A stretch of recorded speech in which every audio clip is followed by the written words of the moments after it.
Back again here in Pomona for a third qualifier. Servicing some stuff up and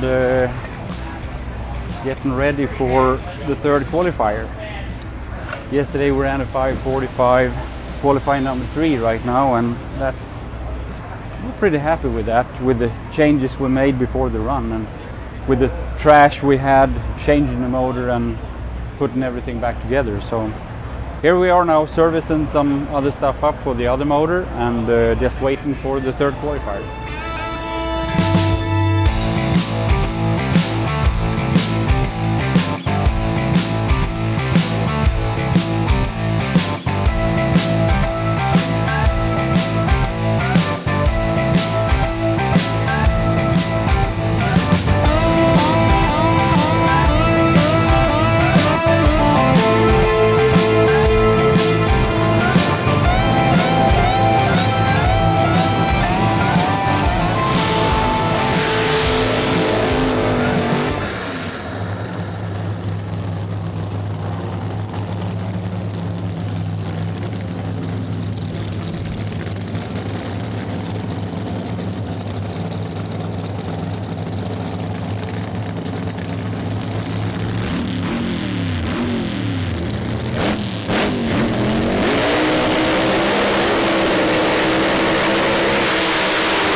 Third qualifying pass didn't go as expected. We just tried to make a good run, but it was a little bit too much. It was a little bit too much power at the beginning there, and it took the tire off and smoked them. So, but anyway, so far a good weekend.